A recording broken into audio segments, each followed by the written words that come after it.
the best place to invest cash right now.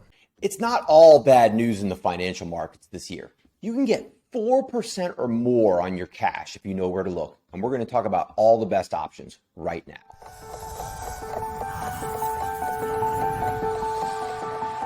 All right, first things first.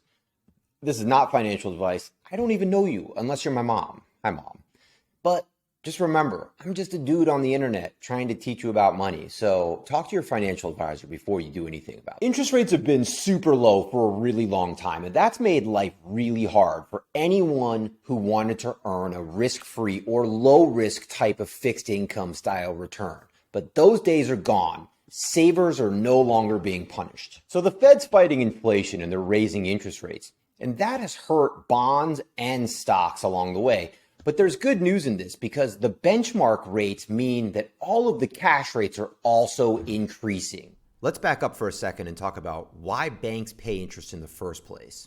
So when the government raises their benchmark rate, banks are then able to borrow from the government and get paid interest, which then allows them to offer us higher rates on all of our cash deposits.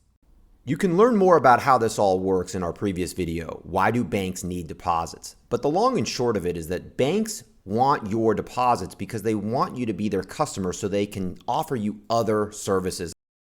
So the government raises short-term interest rates, and that allows all of us to buy the instruments that they offer at these higher interest rates. Banks specifically will buy these instruments and then pass on some of the interest savings to customers. So if you buy a money market fund or an interest-bearing savings account at a bank, what you're really buying is a diversified pool of underlying government assets or sometimes super short-term safe corporate assets that are packaged by the bank in one product. So what are some of the best options out there? Let's talk about two of my favorites, I-bonds and Treasury bills.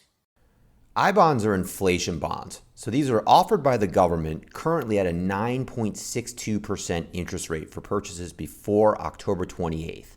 There are a few important things to keep in mind with I-bonds. Number one is there's a $10,000 limit per Social Security number. Number two, the interest rate resets every 6 months, so you don't get that 9.62% in perpetuity, and in fact, it could fall substantially. Number three, you need to have a Treasury Direct account.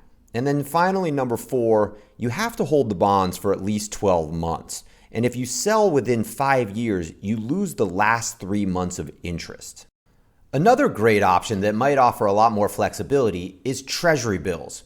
Treasury bills are short-term notes, generally 3 to 12 months, that are offered directly by the US Treasury. So yeah, you might still go backwards in inflation-adjusted terms, but if you're proactive and you invest in some of these alternative options, you can beat the low rates that banks are currently offering. If you love 3-Minute Money, please like, subscribe, or leave us a comment and let us know about a video you might want to hear about in the future. Thanks for watching.